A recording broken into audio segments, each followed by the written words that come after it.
बिस्मिल्लाहिर्रहमानिर्रहीम, अस्सलाम वालेकुम। एक पाकिस्तान के साथ मैं हूं ज़ौक अहमद। नाज़रीन, भारत पूरे खित्ते में बदअमनी फैलाने वाला मुल्क बन चुका है। कभी बेबुनियाद इल्जामात लगाकर पाकिस्तान पर हमला करता है, कभी बलूचिस्तान में दहशतगर्दी फैलाने वाले फितने की सरपरस्ती करता है, कभी खैबर पख्तूनख्वा में फितनल खवारिज की पुष्पनाही करता है, कभी पाकिस्तान का पानी रोककर आबी दहशतगर्दी करता है, कभी कनाडा और अमेरिका में सिख रहनुमाओं को कत्ल करने की साजिश करता है, और अब बांग्लादेश में भी कातिलाना कार्रवाइयों में भारत ही मुलव्विस पाया गया है।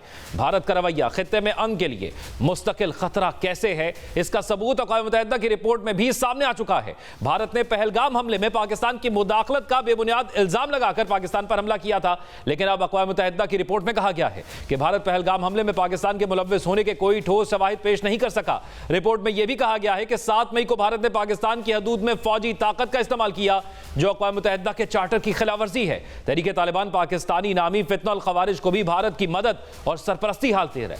यह फितना भारत की मदद देता है और पाकिस्तान में दहशतगर्दी फैलाने के लिए अफगानिस्तान की सरजमीन इस्तेमाल करता है। अफगान तालिबान का दावा है कि अफगानिस्तान की सरजमीन सरहद पार दहशतगर्दी के लिए इस्तेमाल नहीं हो रही है, लेकिन अब अक़वाम मुत्तहिदा की सलामती कौंसिल की रिपोर्ट ने यह दावा भी मुस्तरद कर दिया है। रिपोर्ट के मुताबिक इलाकाई इस्तेहकाम के लिए सबसे शदीद खतरा तहरीक तालिबान पाकिस्तान है, जो अफगानिस्तान में महफूज ठिकानों से कार्रवाइयां करती है। इसके साथ साथ भारत सिंताज मुआहिदे की खिलाफवर्जी कर रहा है और आबी जारियत का इर्तकाब भी कर रहा है।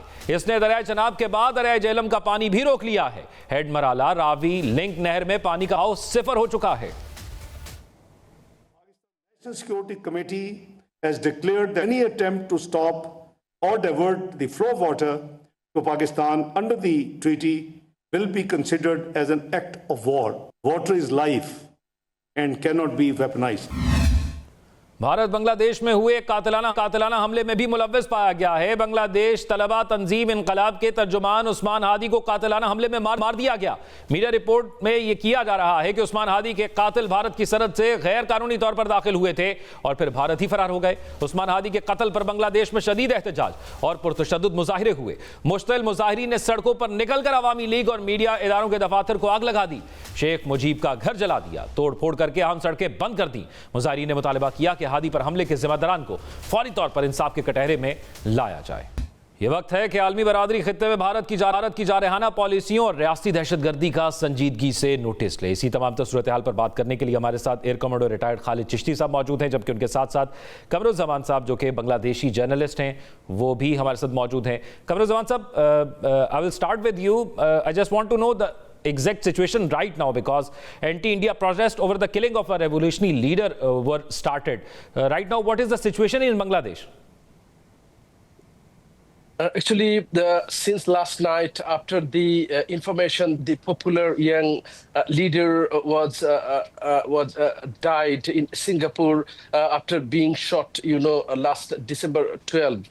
So after spreading this news, there was huge demonstration because he was very popular and he raised his voice against the Sheikh Hasina during Sheikh Hasina regime, against the authoritarianism and fascism of Sheikh Hasina. And after the August 5, 2024, the fall of Sheikh Hasina, but Usman Hadi, who played a key role during mass uprising, and later also he continued his role this way. And he is very popular here in Bangladesh among the young generation because of his voice against Indian hegemony here in Bangladesh. And all the time he reminded the young generation that Bangladesh is an independent country and Bangladesh should work independently, keeping friendship with all, but Bangladesh should not be subservient to any external force. And he was a very harsh critic of the foreign policy of ousted Sheikh Hasina administration,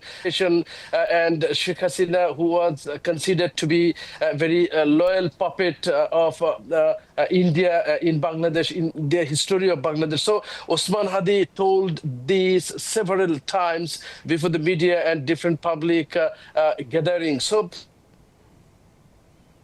very vocal in this case, and even after the killing of a very meritorious student of Buet, Abrar, who posted on social media about the water aggression of India, that boy was brutally beaten and murdered by Chhatro League, the student wing of ousted Awami League party. So Osman Hadi all the time was very critical about any hegemony, and he was very free-minded, and he was a very small man with smiling face. And Governor even, Zaman, he how was this going- all happened? This is called a target killing, which India did in Bangladesh, and the killer came from India, went back to India. Where is the killer right now, and how this all happened?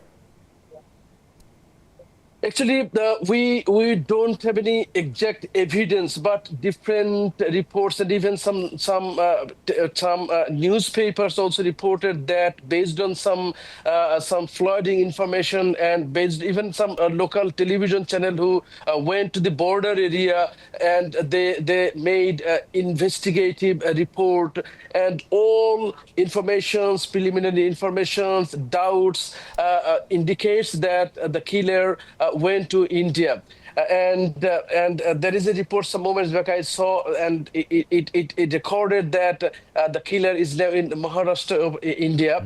So all doubts go to India, and this is actually in most previous cases we saw that after doing massacre here or after conducting criminal activities here, the criminals take shelter in India, and India has become like a safe haven for Bangladeshi criminals. And this shooter, it's a very heinous work that a very innocent boy who had no huge bodyguards. He was a very simple man, and he walked alone here and there.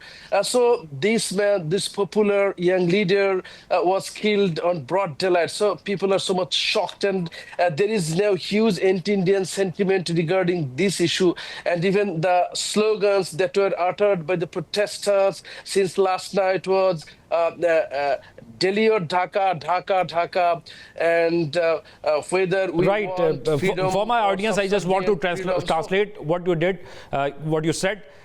इसमें अमूमी तौर पर ये चीज़ समझ आ रही है कि ये एक पॉपुलर लीडर थे जिसको भारत ने टारगेटिंग किलिंग करते हुए जो है वो बांग्लादेश के अंदर निशाना बनाया, और इस किस्म के इकदाम तो पहले भी करता रहा है, और ये वहाँ पर मुख्तलिफ जगह पर रिपोर्ट किया गया कि किस तरह किलर बॉर्डर से दाखिल होता है और वापस जाता है।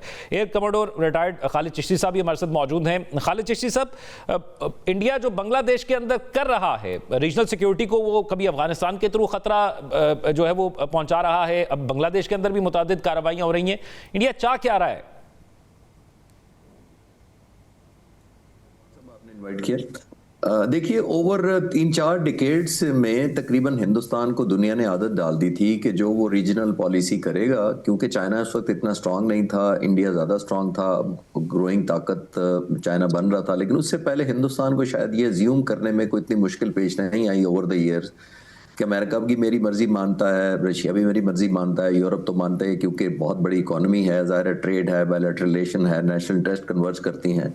तो शायद उन्होंने एक लाइसेंस टू किल जिसको कहते हैं ना, वो शायद बहुत अरसे से ये समझ लिया था कि उनके पास है, और आपने देखा है इंस्ट्रूमेंट ऑफ पॉलिसी के तौर पे वो टेरर को यूज करते हैं। और यही नहीं, सिर्फ बांग्लादेश की तो अभी बारी आई है, इससे पहले कनाडा आप देख लें, उन्होंने जो 6 जो रहनुमा को कत्ल किया था, उनकी हुकूमत ने, उनके no less than prime minister ने कहा था कि इंडियन एज ए स्टेट शामिल है इसके अंदर।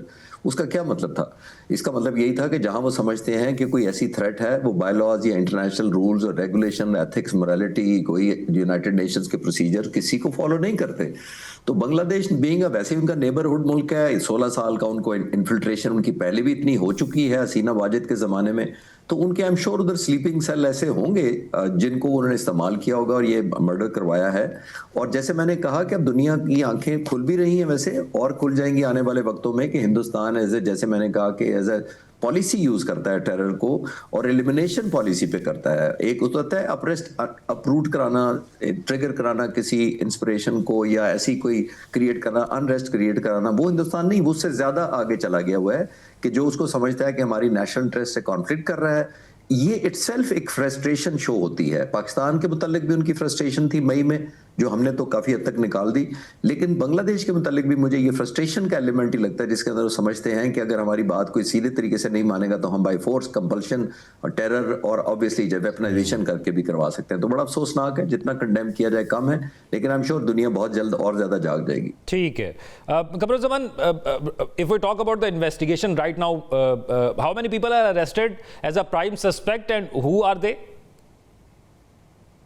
Actually, some people have been arrested by police, but they are all suspected. But they are not the direct shooter or the main criminal. They were the associates of the criminal, and on suspension of associating or relating with that criminal, actually, they were arrested and they are now under investigation. And even the motorbike that was used in shooting Hadi, that motorbike owner was one of the prime suspect, and he was arrested. So there are some suspected criminals, but problem is that if the main criminal fled to India and India doesn't hand over him quickly to Bangladesh, then all efforts actually will be futile. So now the protesters are demanding to put due pressure on India by the interim government led by Professor Mohammad Yunus, so that India is compelled to return back the main criminal, and Bangladesh can punish him as well as can dig out who was the actual planner, who were the mastermind behind this heinous crime. So the protesters are actually demanding that, and they're warning that if India fails to return back the killer, or Bangladesh government fails in that case, the protesters have planned to hold bigger demonstrations, and even they are demanding that in that case Indian diplomatic activities in Bangladesh should be stopped, and they are also demanding that if India doesn't cooperate properly in this case, then the High Commission of India should be stopped here in Bangladesh. So there are massive anger among the young people, young protesters, and after the Namaz-e-Janazah tomorrow, then the demonstrations may be continued on this demand. Right. As I translate what you said, that लोग वहाँ पर demand कर रहे हैं कि वहाँ पर एक तो समन किया जाए भारत को, उनके जो सफ़ीर वगैरह मौजूद हैं, फिर इस पर सख्त एक्शन लिया जाए ताकि पॉलिटिकल जो अनरेस्ट हो रहा है उसको रोका जाए, और भारत यही वहाँ पर करने की कोशिश कर रहा है। तो कल जनाजा भी है, ये जो लीडर थे शरीफ उस्मान हादी, और इसके हवाले से मज़ीद अभी तहकीकात भी जारी हैं। जो लोग गिरफ्तार किए गए हैं अभी तक यही बताया जा रहा है कि वो किलर नहीं हैं, वो सस्पेक्ट हैं, प्राइम सस्पेक्ट हैं उस चीज़ के हवाले से। अब चिश्ती साहब, अब हमें तो ये नजर आ रहा है कि भारत के घेरा तंग हो रहा है। जैसे आपने खुद कहा कि उसको एक लगता था कि लाइसेंस मिला हुआ है कहीं भी कोई भी कार्रवाई करने का, और पूरी दुनिया ने वो लाइसेंस को दिया हुआ है। तो ये फिर हमें उस बौखलाहट का नतीजा है, ये जब जो है वो आखिरी वो फड़फड़ाहट होती है, वो चीज हमें नजर आ रही है भारत की। देखिए Zauq, over the period of time ये जो 6 महीने गुजरे हैं, देखिए पहले हिंदुस्तान ने पहलगाम का किया, उसके बाद उन्होंने एक हाइप क्रिएट की। तकरीबन जो 900 हिंदुस्तान के चैनल हैं उसमें से आधे से ज़्यादा वॉर मॉन्गरिंग कर रहे थे, रिवेंज लो, बदला करो, सबक सिखा दो, ये नारेबाजी शुरू हो गई वहाँ पे। पाकिस्तान थ्रू आउट कहता रहा कि हमें सबूत दे दें, हम इन्वेस्टिगेशन के लिए तैयार हैं, हम न्यूट्रल बॉडी को कर देंगे, हमें सबूत दे दें, कुछ नहीं हुआ। तो ये जो हाइप क्रिएट की गई थी, इतनी ज्यादा 1.4 बिलियन लोगों के जहनों में जब आप इस तरह की हाइप क्रिएट कर देते हैं और इस तरह की जानखेजी कर देते हैं, तो फिर जब आप वॉर ट्रॉफी घर नहीं लेके गए तो लोगों ने तो पूछना था आपसे। जब आपकी इंडिया की या पाकिस्तान की क्रिकेट टीम 11 खिलाड़ी भी किसी वर्ल्ड कप के लिए जाते हैं, वापस आते हैं, तो कौन पूछती है कि ट्रॉफी कहाँ है? आपको जस्टिफाई करना पड़ता है कि हम अच्छा नहीं खेले, या दूसरे अच्छे नहीं खेले, या वेदर खराब हो गया, या फलाना हो गया। आपको कुछ तो कहना पड़ता है। तो लोग तो 11 खिलाड़ियों का हिसाब करते हैं। इधर आपने 85 जहाज रात को 12:30 बजे भेजे ऑफेंस लॉन्च करने के लिए, पाकिस्तान को सबक सिखाने के लिए, न्यू नॉर्मल सेट करने के लिए। अल्हम्दुलिल्लाह नहीं करने दिया।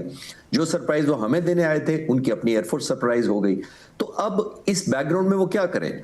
वो उन्होंने अटेंशन तो ड्रॉ करनी है। इतने, मैं ये नहीं कह रहा कि 1.4 बिलियन लोग कोई वॉर मॉन्गरिंग या जंग चाहते हैं। मैं ये कह रहा हूं कि जब आप एज अ लीडर मिसलीड करें लोगों, ठीक है, आप समझते हैं कि स्टेट जो है वो फेल होती जा रही है, लेकिन अब इसके अंदर एक और सिचुएशन भी डेवलप हो गई है।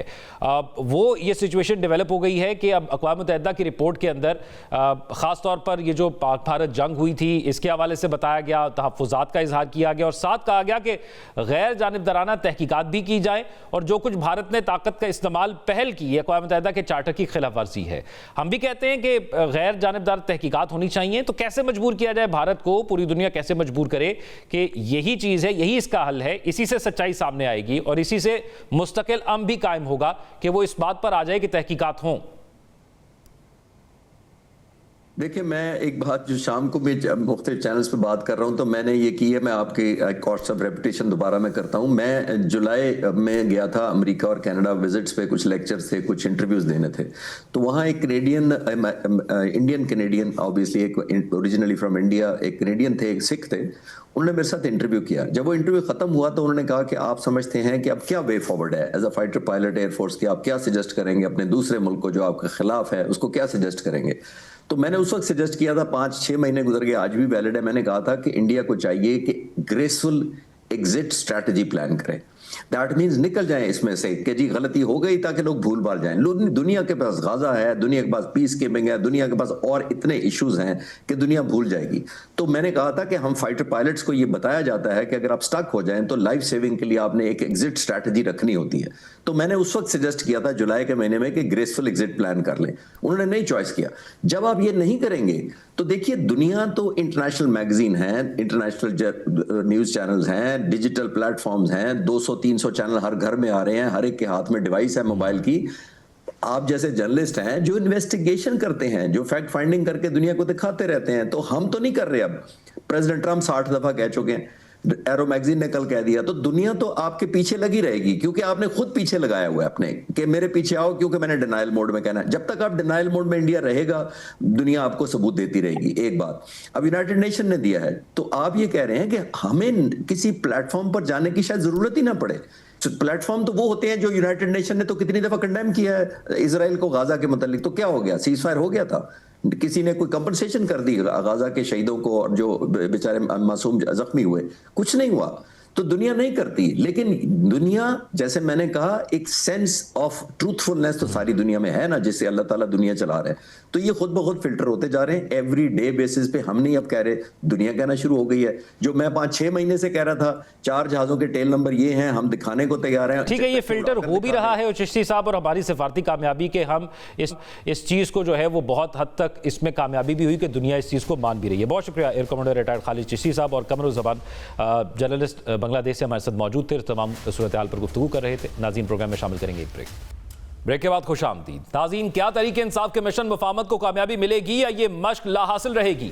ये सवाल आज के दिन तरीके इंसाफ के लिए बहुत ज़्यादा अहम है, क्योंकि आज ही के दिन 9 मई के एक और मुकदमे में लाहौर की इंसदाद दहशतगर्दी अदालत ने डॉक्टर यास्मीन राशिद, मियां महमूद रशीद, एजाज चौधरी और उमर सरफराज चीमा को 10-10 साल कैद की सजा सुनाई है, जबकि शाह महमूद कुरैशी को इस मुकदमे से भी बरी कर दिया गया है। यह 5वां मुकदमा है जिसमें पीटीआई रहनुमा डॉक्टर यास्मीन राशिद, उमर सरफराज चीमा, मियां महमूद रशीद और एजाज चौधरी को सजा सुनाई गई, जबकि साबिक वजीर खारजा शाह महमूद कुरैशी को बरी किया गया। यह पेशरफ्त ऐसे वक्त में सामने आई जब बानी तरीके इंसाफ से मुलाकात ना कराने पर उनकी बहनों और पार्टी के दीगर रहनुमाओं ने धरना दिया था, जिस पर 400 अफराद के खिलाफ पर्चे दर्ज किए गए। और 2 रोज कबल 17 दिसंबर को सहाफी अंसार अब्बासी की एक खबर शाया हुई थी। इस खबर के मुताबिक पाकिस्तान तरीके इंसाफ के साबिक रहनुमाओं फवाद चौधरी, इमरान इस्माइल और महमूद मौलवी ने एक मरतबा फिर खामोशी से मफाहमती कोशिशें तेज कर दी हैं। इन कोशिशों का मकसद मुल्क में सियासी दर्जा हरारत कम करना, बिलखसूस फौजी इस्टेब्लिशमेंट और पीटीआई के दरमियान कशीदगी में कमी लाना है। खबर में बताया गया कि ये तीनों रहनुमा एक अफसर और हुकूमती वुज़रा से राब्ते में हैं, ताकि पीटीआई के लिए किसी हद तक रिलीफ हासिल किया जा सके और बातचीत की गुंजाइश निकल सके। खबर के मुताबिक तीनों रहनुमाओं की फौरी तवज्जो कोट लखपत जेल पर मरकूज है।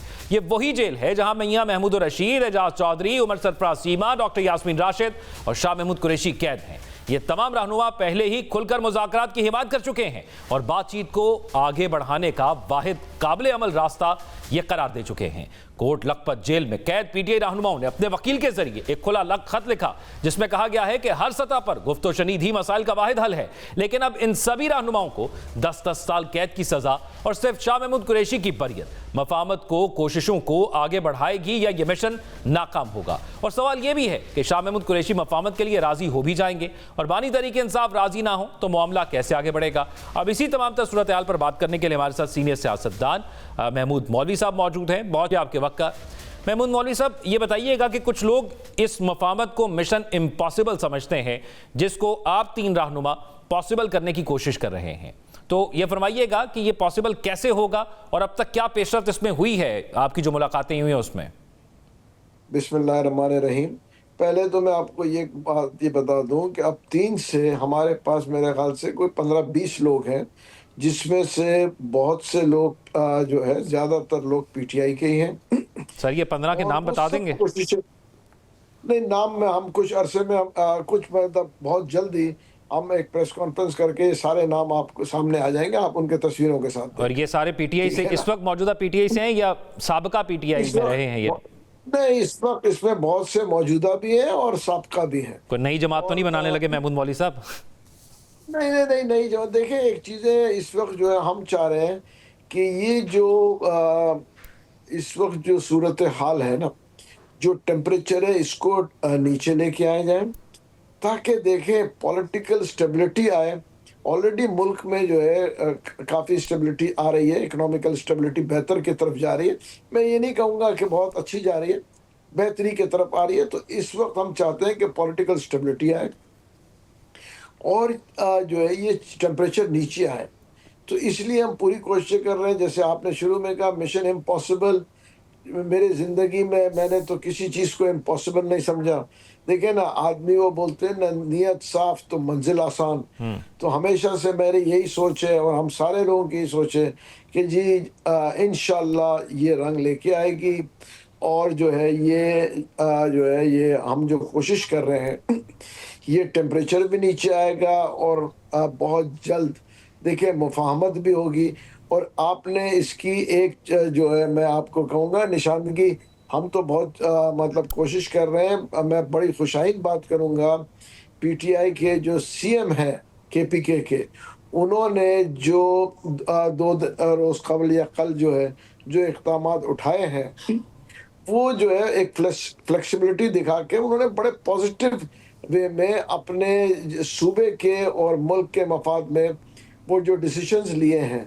मिसाल के तौर पे ये अफ़गान रेफ्यूजीज़ को वापस भेजना, जो कि पीटीआई एक स्टेज पे मना कर रही थी, मगर उन्होंने सोचा कि देखिए अपने सूबे के मफाद में जो है आप समझते हैं कि अच्छा जेस्चर दिया। उन 15 लोगों में सुहेल आफरीदी साहब भी शामिल हैं क्या? देखिए मैं किसी का भी नाम नहीं लूंगा। और आप दूसरा गेस्चर देखें, ड्रोन्स का मना कर रहे थे, ड्रोन्स का भी उन्होंने एक्सेप्ट कर लिया। उसके अलावा बहुत से जो मैं कहूँगा चीज़ें हैं, छोटी छोटी चीज़ों को अग्री किया है।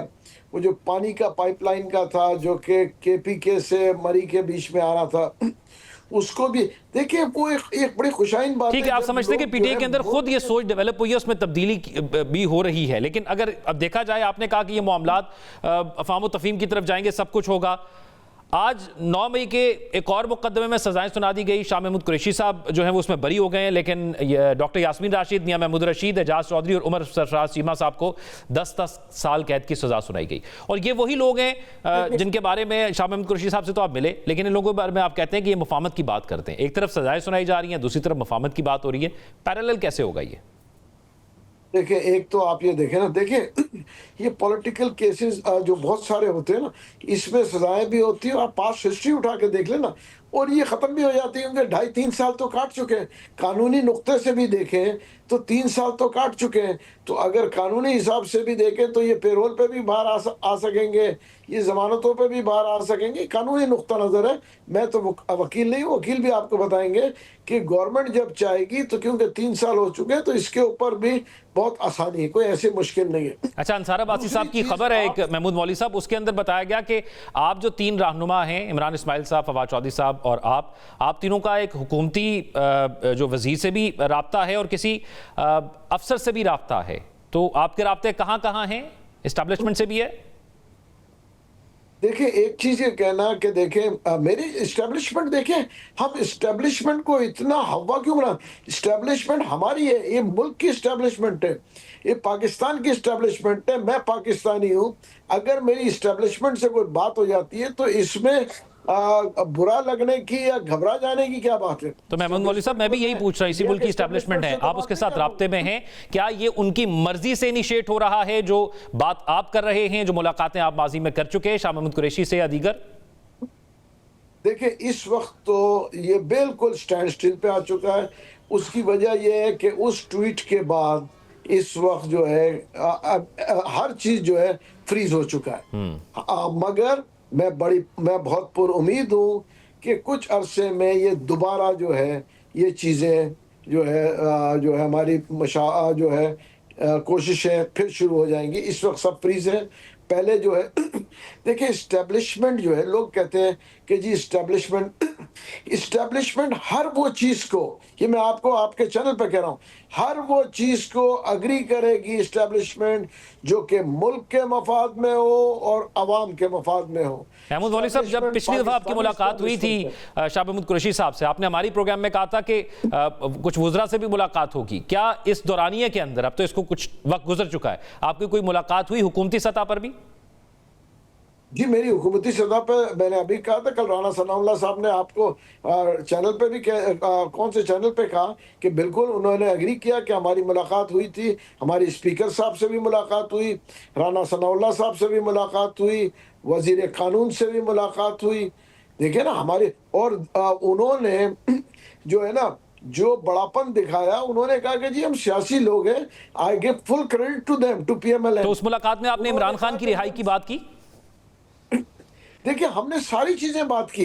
देखिए वो ये कि देखिए मुज़ाकरात होने चाहिए, रिहाई ऐसे तो नहीं होगी कि देखिए ना इमरान खान को ऐसे रिहाई लेंगे कि हमने बात की और वो छोड़ देंगे।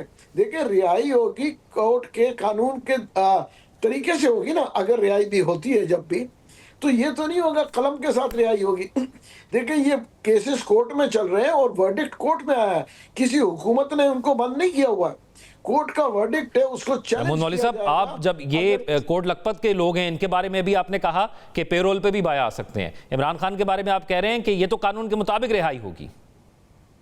देखिए दोनों चीजें हैं ना, कानून के मुताबिक। देखिए इमरान खान खुद भी चाहेंगे कि कानून के मुताबिक हो और कोर्ट लखपत वाले भी चाहेंगे। देखिए जो भी पेरोल है मगर सिस्टम के थ्रू आएंगे ना।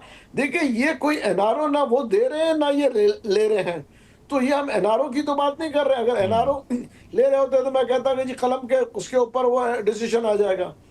तो चीजों को टाइम लगेगा और ये टेम्परेचर नीचे लेके आना है। बदकिस्मती से कुछ लोग पीटीआई में वो प्रोवोक करते हैं, तो ये जो भी हम कोशिश करते हैं वो जो है फिजल आउट हो जाता है। कौन है, नाम लें ताकि लोगों को पता लगे कि पीटीआई को नुकसान कौन पहुंचा रहा है। देखिए ये एक टोला है जो पीटीआई को और इमरान खान साहब को और सब जो है नुकसान पहुंचा रहा है। यानी इस वक्त जो पाकिस्तान तहरीक इंसाफ की कमेटी है, ये लोग उसमें शामिल हैं जिस टोले की आप बात कर रहे हैं? देखिए इसमें पहली चीज तो मैं कहूंगा वो जो बाहर के बैठे हैं ना, जो कि जिसको बोलते हैं सोशल मीडिया खेल रहे हैं, वो सिर्फ अपने मफाद में, अपने पैसों के मफाद में वो ये सोशल मीडिया चला के आमदनी अपने कमाना चाह रहे हैं। तो वो किसी भी तरह अपनी आमदनी को खत्म नहीं करना चाह रहे हैं। तो वो हर वक्त कोई ना कोई चीज चाहते हैं कि कंट्रोवर्शियल हो और उनके जो है। अच्छा, वैसे महमूद मौलवी साहब, आप नहीं समझते कि वो जो कंट्रोवर्सी, बिल्कुल वो पाकिस्तान के खिलाफ है, मैं इस बात को मानता हूं, लेकिन वो ईंधन इमरान खान खुद प्रोवाइड कर रहे हैं। वो ट्वीट ने वो ईंधन प्रोवाइड किया या पिछले बयानों ने वो ईंधन प्रोवाइड किया? देखिए बहुत सी चीजें जो होती है ना, उनको जब आप एक किसी को भी आदमी जो जिंदान में हो उसको आप जाके गलत इंफॉर्मेशन देके यहीं से देते हैं ना, और उनको अगर गलत इंफॉर्मेशन दिया जाए तो वो प्रवोक तो हो जाएंगे। यानी आप समझते हैं जो लोग इमरान खान से मिल रहे हैं वो लोग पीटीआई के खिलाफ हैं? वो जो भी लोग मिल रहे हैं, उनकी बहनें भी मिल रही हैं और भी लोग मिल रहे हैं। देखिए उन बहुत से लोग हैं कि वो चाहते हैं कि इमरान खान जेल में रहे ताकि उनकी सियासत भी चमकती रहे। इसमें भी कोई दो राय तो नहीं है। मैं नहीं, आवाम को आप खुद पूछ लें। देखिए मैं आपको बता रहा हूं, मैंने तकरीबन 30, 40, 50 लोगों से पीटीआई में बात की जो कि इस वक्त मौजूदा पीटीआई में ओहदों पे भी है। वो उनमें से मैंने 90% या 95% लोग ये कह रहे हैं कि हम फौज के खिलाफ होना ही नहीं चाहते, ये फौज हमारी है, हम फौज के अगेंस्ट जाना नहीं चाहते, मुफाहमत होनी चाहिए, ये हमको बंद गली में लेके जा रहे हैं। आप ये देखें ना, बंद गली में लेके जा रहे हैं, क्या एक्सपेक्ट करते हैं आप? तो ये लोग तो पीटीआई को बंद गली में लेके जा रहे हैं। और 3.5 साल में या 3 साल में इन्होंने कौन सा मार्का मार लिया ये अपनी मुजामत कर करके? आप मुझे बताएं ना क्या मार्का मार लिया, और बद से बदतर होता चला गया है। अच्छा महमूद मौलवी साहब, एक कॉन्स्पिरेसी थ्योरी है, उसके अंदर ये है कि माइनस इमरान खान की जब बात की जाती है तो कहा जाता है कि शाह महमूद कुरैशी साहब को शायद पार्टी की बागडोर वो संभालें, वो ये 5वां मुकदमा है जिसके अंदर वो रिहा हुए, बाकी सबको सजा हो जाती है। तो क्या ऐसा तो नहीं कि 15 लोगों को मिलकर और शाह महमूद कुरैशी साहब पे जो कॉन्स्पिरेसी थ्योरी का इल्जाम लगाया जाता है वो मिलकर माइनस इमरान खान की तरफ आप लोग जा रहे हैं? तो देखें, क्या ये कॉन्स्पिरेसी थ्योरी है कि बैरिस्टर गौहर को चेयरमैन बना दिया गया है? आप मुझे इसका जवाब देते हैं। क्या ये कॉन्स्पिरेसी थ्योरी है कि राजा साहब को जनरल सेक्रेटरी बना दिया और बैरिस्टर गौहर को जो है चेयरमैन बना दिया? ये कॉन्स्पिरेसी थ्योरी है कि महमूद खान अचकजई को पूरे पावर्स दे दिए गए डिसीजन लेने के?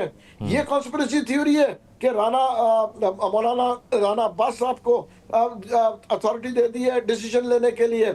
ये कॉन्स्पिरेसी थ्योरी है कि ऑपोजिशन लीडर जो है महमूद खान अशकजई साहब को बना दिया गया है और जो है ऑपोजिशन लीडर सेनेट के अंदर मौलाना साहब को बना दिया है? क्या ये ऑपोजिशन जो है कॉन्स्पिरेसी है? आप मुझे बताएं ना। नेगेटिव सोचना तो बहुत आसान है, लेकिन पीटीआई का तो जो भी शख्स आता है, जिस तरह जो अपोजिशन लीडर थे सेनेट के अंदर भी, पंजाब असेंबली के अंदर भी, नेशनल असेंबली के अंदर, उन सबको, उन पर तो केसेस हो जाते हैं, उनके लिए मुश्किलात हो जाती हैं। तो पाकिस्तान तहरीक इंसाफ या इमरान खान ने यह रास्ता बेहतर समझा कि सियासी लोगों को सामने लेकर आए ताकि मामला ठीक हो। उनसे भी शायद वो वही एक्सपेक्ट कर रहे हैं जो लोग आप कर रहे हैं काम। देखिए, एक चीज मुझे बताया ना कि हम तो यही बात कर रहे हैं ना कि मुफाहमत की।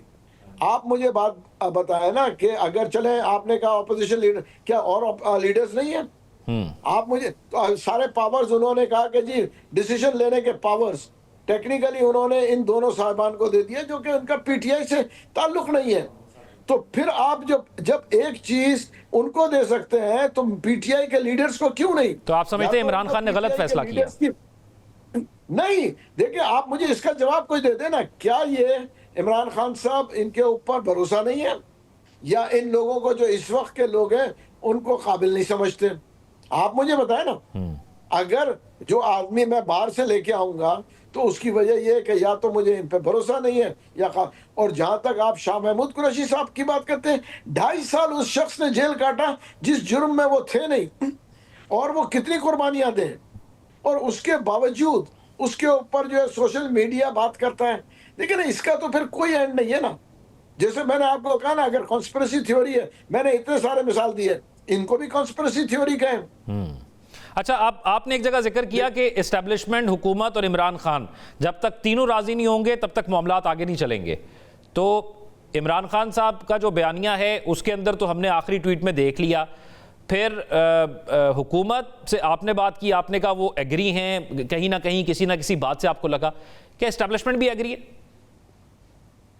देखिए, एस्टेब्लिशमेंट अंडर प्रेशर आके कभी एग्री नहीं करेगी। ये गलतफहमी किसी की भी है तो वो दूर कर दे। एस्टेब्लिशमेंट अंडर प्रेशर नहीं आएगी। हुकूमत, अगर कोई सोचता है कि वो हुकूमत को अंडर प्रेशर करेगा, एस्टेब्लिशमेंट को करेगा, तो ये उनकी गलतफहमी है। तो अब ऐसा क्या तरीका होगा जिससे ये मामला हल होने की तरफ जा सकता है? एक कोशिश आप कर रहे हैं। देखें, पाकिस्तान में पॉलिटिकल स्टेबिलिटी बहुत जरूरी है, उसके अंदर पाकिस्तान तहरीक इंसाफ सबसे बड़ी ऑपोजिशन की जमात है। कोशिश कर रहे हैं। वो कोशिश में अब कौन कौन सी मुलाकात हुई है, कौन कौन सी होनी है, और क्या इमरान खान से भी आप लोग मिलेंगे? किस तरह उनको कायल करेंगे? कौन जाकर मिलेगा? उनसे तो किसी को मुलाकात नहीं करने दी जा रही, उनकी अपनी बहनों को नहीं करने दी जा रही। महमूद अचकजई साहब कह चुके मुझे करने दें, उनको नहीं करने दी जा रही। देखिए, इस वक्त तो देखिए टेम्परेचर दोनों तरफ बहुत हाई है। टेम्परेचर कुछ दिन में उतर आएगा और उसके बाद मुलाकातें होंगी। मुलाकात के बाद चीज़ें बेहतरी की। देखिए, अगर टेम्परेचर को हाई करना है तो और हाई कर लें, उसमें फ़र्क क्या पड़ता है? देखिए, मगर जो आपको मैं कह रहा हूँ, जो सीएम साहब ने किरदार अदा किया है, हैट्स ऑफ टू हिम। वो पॉजिटिव किरदार अदा किया है। आप समझते हैं कि सीएम केपीके ने पॉजिटिव किरदार अदा किया है? अब हुकूमत को भी इस बात पर बात नहीं करनी चाहिए कि केपीके में गवर्नर आज लग सकता है? बिल्कुल, मैं कहूंगा आज जिस हिसाब से सीएम जो का अप्रोच है और पॉजिटिव माइंडसेट है, आज मैं आपको दावे से कह रहा हूं कि गवर्नर राज नहीं लगेगा इस माइंडसेट के साथ। क्यों लगेगा गवर्नर राज? पॉलिटिकल लोग हैं, पॉलिटिकल पार्टी चला रहे हैं। हुकूमत नहीं चाहेगी कि आज गवर्नर राज लग रहे हैं। उसकी वजह यह है कि कोई जो है पॉलिटिकल आदमी जो है दूसरे को डैमेज, पॉलिटिकल पार्टीज को डैमेज नहीं करना चाहेगा। फ्लेक्सिबिलिटी वो दिखाएंगे तो ऑब्वियसली एक हाथ वो बढ़ाएंगे तो दूसरे हाथ हुकूमत बढ़ाएगी। और इस सारी सूरत हाल के अंदर जो इमरान खान से मुलाकात नहीं कराने दी जा रही, 400 लोगों पर मुकदमा दर्ज किया गया है, उनकी बहनें वहां पर जाकर धरना देती हैं, उन पर अगर वहां पर पानी फेंका जाता है, तो इस पर क्या कहेंगे और इस पर भी क्या बात करेंगे आप हुकूमत के उन्हीं वुज़रा से जिनसे आपकी पहले बात हुई कि ये मुलाकात कराई जाए? देखिए, एक चीज मैं आपको बता दूं, एक मुलाकात कराई गई थी तो उसका नतीजा देखा था, तो इसीलिए इस वक्त जो टेम्परेचर, मैं फिर कहूंगा कि टेम्परेचर्स डाउन करना चाहिए, उसकी वजह यह है कि उस मुलाकात के बाद वो जो सानिया हुआ, जो स्टेटमेंट्स बाहर आए, आप क्या एक्सपेक्ट करते हैं कि हुकूमत को जो है डैमेज हो रही है और वो मजीद अपने आप को डैमेज करें? मुल्क डैमेज हो, मुल्क की साख को आप डैमेज करें, इसको टेम्परेचर को तो नीचे आना ही आना है। ठीक है, यानी आप समझते हैं कि एक तो आपने बड़ी ये खबर बताई कि 15 लोग जो हैं वो मजीद इस काफिले में शामिल होने लगे हैं और वो जल्द ही प्रेस कॉन्फ्रेंस भी करेंगे और तमाम कोशिश यही होगी कि इस पॉलिटिकली स्टेबिलिटी को बेहतर किया जाए। बहुत शुक्रिया, हमारे साथ सियासतदान महमूद मौलवी साहब मौजूद थे और इस तमाम सूरत हाल पर अपनी राय से आगाह कर रहे थे। नाज़रीन, एक ब्रेक की तरफ बढ़ते हैं, ब्रेक कर वापस आएंगे तो एक और हम गुफ्तगू करेंगे। Stay with us.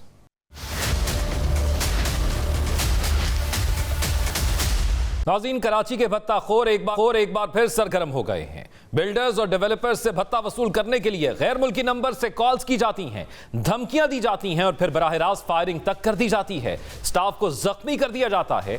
Association of builders and developers of Pakistan यानी कि आबाद के चेयरमैन का कहना है कि भत्ते की पर्चियां मिलने का सिलसिला 5 माह से जारी है। चेयरमैन आबाद मोहम्मद हसन बख्शी ने एसोसिएशन के दीगर रहनुमाओं के हमरा प्रेस कॉन्फ्रेंस की। उन्होंने बताया कि भत्ते की पर्चियां मिलने के बाद दफातर पर फायरिंग के वाकयात पेश आए और गुज़श्ता रोज उनका एक आदमी फायरिंग के वाकये में शहीद हुआ है। भत्ताखोरों की दीदा दिलेरी इस कदर बढ़ गई है कि अब वो ईरानी फोन नंबर से कॉल करके बिल्डर्स को कहते हैं आप इमारतों की बुनियादें डाल दें और 4 साल की किस्तों में भत्ते के पैसे दे दें। बिटकॉइन इस्तेमाल करने का भी कहा जाता है। भत्ताखोर रकम की मुंतकली के लिए अपने बैंक अकाउंट नंबर्स भी दे रहे हैं। एमकेएम पाकिस्तान के मरकजी रहनुमा फारूक सत्तार का कहना है कि सिंध हुकूमत 17 साल से हुक्मरानी कर रही है। सूबाई हुकूमत की जिम्मेदारी है कि भत्ताखोरी के मामले को संजीदा ले। कि ये बाकी आम ताजरों से ओल्ड सिटी एरिया में खारादर, जोड़िया बाजार, मीठादर और फिर सदर की जो मार्केटें हैं वहां पर भी और शायद क्लिफ्टन की मार्केटों में भी अब ये भत्ता मांगा जा रहा है। चेयरमैन अब्बाद के मुताबिक उन्होंने आईजी सिंध से पूछा कि रेड वारंट जारी क्यों नहीं किए गए, तो उनका जवाब था यह मामला इस्लामाबाद भिजवा दिया गया है और अब वजारत दाखिला कार्रवाई करेगी। अब सिंध हुकूमत ने वफाकी वजीर दाखिला को ऑन बोर्ड लेने का फैसला किया है। वजीर आला मुराद अली शाह की जेर सदारत आबाद नुमाइंदगान की मीटिंग हुई जिसमें अहम फैसले किए गए। मुराद अली शाह ने आईजी सिंध की निगरानी में कमेटी बनाने का फैसला किया है। शिकायत थी कि हाँ जी इधर लोग लेकिन फिर दूसरे पैदा हो जाते हैं और उनके जो हैंडलर्स हैं उनको आपने पकड़ना है और वो हैंडलर्स मुल्क से बाहर है। उस सिलसिले में वफाकी हुकूमत को हमने लिखा हुआ था। वफाकी हुकूमत ने आज सुबह बताया कि उन्होंने कुछ लोग थे उनके रेड वारंट इशू करने के लिए इंटरपोल से अप्रोच किया है। इंशाल्लाह पहले भी इन भत्ताखोरों को हमने ख़त्म किया है, किसी भी किस्म के आगे भी किसी भत्ताखोर का। इजलास के दौरान आबाद के वक्त में वसूल होने वाली भत्ताखोरी की पर्चियां और इन अफराद के टेलीफोन नंबर्स वजीर आला को फराहम किए जो मुबैना तौर पर बैरून मुल्क से ये पर्चियां भिजवा रहे थे। मुराद अली शाह ने पुलिस को हिदायत दी कि association of builders and developers की हर शिकायत पर फौरी रद्द अमल दिया जाए और वफाकी हुकूमत से भी कहा है कि बैरून मुल्क से भत्ताखोरी की कॉल्स करने वालों के खिलाफ भी कार्रवाई की जाए। अब इसी तमाम सूरत हाल पर बात करने के लिए हमारे साथ सैयद अफजल हमीद सीनियर नायब चेयरमैन आबाद मौजूद है। बहुत शुक्रिया आपके वक्त का। सैयद अफजल साहब, प्रेस कॉन्फ्रेंस आप लोगों की जानिब से 2 दिन कबल की गई, उसके बाद अब सूरत हाल क्या है, किस हद तक इस पर कार्रवाई कर ली गई है? जी शुक्रिया एक न्यूज़ का। जी हाँ, इसमें हमें बिल्कुल यकीनदारियाँ भी कराई गई हैं और हमारे लिहाज से जो है इसके ऊपर काम भी शुरू कर दिया है उन्होंने और कुछ गिरफ्तारियाँ भी की हैं, कुछ लोगों को गिरफ्तार भी किए। लेकिन जैसे इसकी हसासियत जो है ना वो असल में इससे बहुत ज़्यादा है जितना काम आज अभी तक हुआ है। और अभी अगर आप जो बात कर रहे हैं रेड वारंट की, तो हमारी भी मालूमात ये है कि और मालूमात के साथ साथ चीफ मिनिस्टर सिंध ने भी यही कहा था कि मैं इंटीरियर मिनिस्टर से भी बात करूंगा और प्राइम मिनिस्टर से भी बात करके रेड वारंट जारी कराऊंगा और इसके ऊपर जल्द से जल्द अमल दरामद करवाएंगे। जी अच्छा, अभी इस तमाम सूरत हाल के अंदर एक तो हमने कुछ डाटा कलेक्ट किया है अपने ज़राए से भी, जो आपकी मीटिंग हुई पुलिस के साथ जिसमें आईजी सिंध साहब मौजूद थे और वज़ीर आला भी मौजूद थे। अब टोटल जो ज़राए से मालूमात हासिल हुई उसमें 8 केसेस सिर्फ ऐसे थे जो आपने रिपोर्ट किए, उनमें से भी 5 आपने सिर्फ अपनी एसोसिएशन को रिपोर्ट किए हैं और 3 केसेस पर पुलिस ने जो है वो इस हवाले से गिरफ्तारियाँ भी की, और जो 5 बचते थे जो सिर्फ आपने एसोसिएशन तक किए थे उनमें से भी जो रैंडम कार्रवाइयाँ की गई थी उनमें से भी 3 गिरफ्तार हो गए थे जिसमें लाखों ग्रुप या दीगर ग्रुप शामिल थे। तो आपने ये कब जो है वो पुलिस को शिकायत दर्ज कराना शुरू की थी, और ये 5 केसेस सिर्फ एसोसिएशन तक क्यों महदूद रखे थे? ये तमाम केसेस पुलिस तक क्यों नहीं पहुंचाए थे? नहीं, इसमें कोई गलतफहमी है। हमने 8 केसेस ही रिपोर्ट किए पुलिस को, और चूंकि असल में इसमें जिस तरह से हमें रिपोर्ट करने थे वो तरीकेकार निचले लेवल का नहीं था, तो शायद वो अगर नीचे दरमियान के किसी लेवल पे ये बात आई है कि 5 केस हमने रिपोर्ट किया, ऐसा नहीं है। हमने 8 केस रिपोर्ट किए। असल में जैसा अभी आपने पूछा, तो ये एंड ऑफ अक्टूबर से हमारी नॉलेज में आना शुरू हुआ इस तरह का मामला कि एक्सटॉर्शन और थ्रेट कॉल्स की चीज़ें चल रही हैं, और फिर हमें ये भी मालूम हुआ कि कुछ लोग जो है वो दे भी रहे थे, यानी कि भत्ते की शक्ल में कुछ लोगों को पैसे भी मिल रहे थे, ये कोई गार्डन के इलाके में। लेकिन जैसे मैंने अभी आपको बताया कि जब इस मामले की हसासियत का अंदाजा हुआ कि ये रुक भी नहीं रहा है और रिपोर्ट करने के बाद भी चीजें उसी तरह से चल रही है। अच्छा, ये उसी मीटिंग से ज़राए से हमने ये मालूम किया था, उसी में बताया गया था कि सिर्फ 3 केसेस जो है वो आपकी जान से रिपोर्ट किए गए थे। अब एक्सटॉर्शन केसेस की रिपोर्ट भी हमने जो है वो हासिल की है, और ये भी स्क्रीन पर भी साथ साथ चल रही होगी। अब जो ज़राए हैं उसके मुताबिक और पुलिस की जो तहकीकात हैं उसके मुताबिक जो टोटल केसेस अब तक रिसीव हुए हैं 2025 के, वो 171 हैं, जिनमें से 71 को इन्वेस्टिगेट किया गया, 68 डिटेक्ट हुए हैं, 95.7% डिटेक्शन हुई है, और जो एक्चुअल इन्वॉल्व लोग थे वो 100 थे। एक्शन जो लिया गया वो 79 के खिलाफ लिया गया, 58 को अरेस्ट किया गया, ड्यूरिंग इनकाउंटर 6 को मार दिया गया, और इंजर्ड जो है वो 15 गिरफ्तार हुए, इसके अंदर इंजरी हुई उनको। तो पुलिस तो कहती है कि इतनी कार्रवाइयां कर दी, आपका मुतालबा है कि ज्यादा तंग किया जा रहा है, ये सब कुछ हो रहा है। ये 100 केसेस इजाफी निकले जो कि झगड़े वगैरह के थे या दीगर केसेस थे जिनको इसके अंदर रिपोर्ट किया गया था। अच्छा, नहीं, मेरा ख्याल है कि जिसमें दरमियान में कोई गलतफहमी भी है। देखिए, सुने, मेरी बात सुनिए। मेरा ख्याल है वो जो बता रहे हैं उनका कहना है कि जिसमें प्रॉपर FIR कटी है सिर्फ उन केसेस के बारे में वो बात कर रहे हैं, लेकिन उसके अलावा वो केसेस भी हैं जो हमारे पास रिपोर्ट हुए और हमने आगे मुतल्लिका हुक्काम को, हुक्काम बाला को IG लेवल पे, एडिशनल IG लेवल पे हमने भेज दिए। तो मेरा ख्याल है कि वो उन केसेस को शायद नहीं बता रहे, वो टोटल 8 या 10 केसेस हैं। एक और भी बात देखें, इस असल मसला जो है ना, जो माहौल जिस तरह से ये एनवायरनमेंट क्रिएट की गई है, वो एनवायरनमेंट ये है कि बहुत सारे देने वाले लोग जो है वो रिपोर्ट भी नहीं करते, बड़ी तादाद। क्योंकि इस वक्त तो सिर्फ ये कोई बिल्डर तक का मामला नहीं है, इसमें इंडस्ट्रियलिस्ट भी जो है जिनसे ये मांगा जा रहा है, मुख्तलिफ इंडस्ट्रियल जोन्स कराची में जो फॉल करते हैं, मुख्तलिफ इंडस्ट्रियल जोन्स के अंदर भी ये पैसे लिए जा रहे हैं। और हमारी जो मालूमात है, जो कि ज़ाहिर है उनकी एजेंसी के जरिए से आई, ये बहुत नीचे लेवल तक पे इस मामला चल रहा है, यानी कि दुकानदार तक जो है वो इस भत्ते बिल्कुल ऐसा ही है। उसके अंदर बताया भी गया, मैं जरा उनकी डिटेल्स भी आपसे जानूंगा, क्योंकि मुख्तलिफ ये भी कहा गया कि किस्तों में, मुख्तलिफ जगह कहा गया कि किस्तों में भत्ता दे दो, लेकिन अगर आप लोग रिपोर्ट नहीं करेंगे तो कैसे कार्रवाई होगी? जिम्मेदार तो पुलिस होगी अगर कार्रवाई नहीं होगी। और ये इंतहाई हसास मामला है जिसको हम डिस्कस कर रहे हैं, और आप इसमें मौजूद हैं, आप लोगों ने प्रेस कॉन्फ्रेंस भी की। अब इस प्रेस कॉन्फ्रेंस के बाद क्या ये केसेस में कमी आई है या उसके बाद भी कोई धमकी मिली है? तो देखें, हमेशा होता ही है कि पहले मरहले पे सिर्फ थ्रेट कॉल आ रही थी तो उसको लोग बहुत ज्यादा अहमियत नहीं देते। थ्रेट कॉल के बाद जो है वो उसके बाद जो है ना एक्सटॉर्शन मनी की बात आ गई, फिर लोगों ने उसको अहमियत देने की हसासियत को महसूस किया।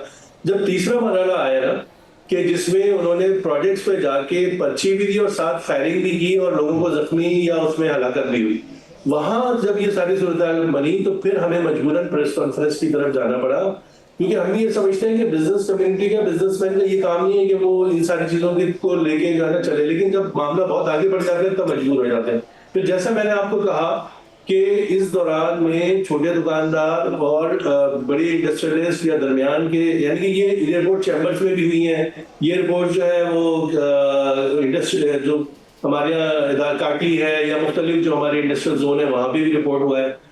अहम बात इसमें जो वो ये है कि ये छोटे छोटे अमाउंट्स या बड़े अमाउंट्स मिलके ये कलेक्टिव बहुत बड़ी अमाउंट बनती है, और जब ये बड़ी अमाउंट बन जाती है तो जो लोग ये काम कर रहे होते हैं उनकी हौसला अफजाई होती है। और अच्छा, बिल्कुल अफजल साहब यहाँ पे सही कह रहे हैं। एक आखिरी बात मेरी सुन लीजिए, इसमें जो सबसे अहम बात है कि इस पे जो काम करने वाले लोग हैं वो यहाँ से नहीं बल्कि गैर मुल्की नंबरों से कॉल्स कर रहे हैं। उसमें यूएई के नंबर भी हैं, उसमें ईरान के भी नंबर हैं, उसमें फिलिपाइन के भी नंबर हैं, और यहाँ जो लोग इसके ऊपर काम कर रहे हैं वो ज़ाहिर लोकल लेवल के लोग हैं जो इस्तेमाल हो रहे हैं। जी अच्छा, अब ये एक तो बताइएगा कि ये जो वीडियो मंजर आम पर आई जिसका आपने अभी जिक्र भी किया, ये स्क्रीन पर चल भी रही है, क्या इससे पहले या अभी भी लोग भत्ता दे रहे हैं लोगों को अगर पर्चियां आ रही हैं उनको?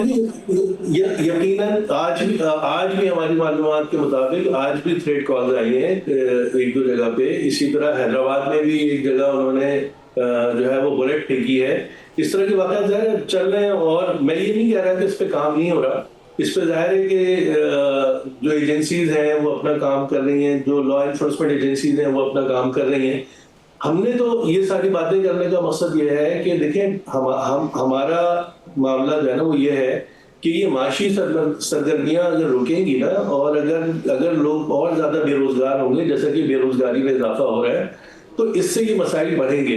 फिर एक और बात मैं कहना चाहता हूँ कि देखिए हम कराची के हवाले से एक बात और ये है, ये वर्ल्ड बैंक की भी रिपोर्ट है कि कराची इस वक्त 60 से 70% जो है वो गोट आबाद और कच्ची आबादी में तब्दील हो रहा है। अच्छा, गोट आबाद कच्ची आबादी का मतलब ये होता है कि वहां पे आपको किसी के एड्रेस तक पहुंचने के अंदर बहुत मसाइल पैदा होते हैं।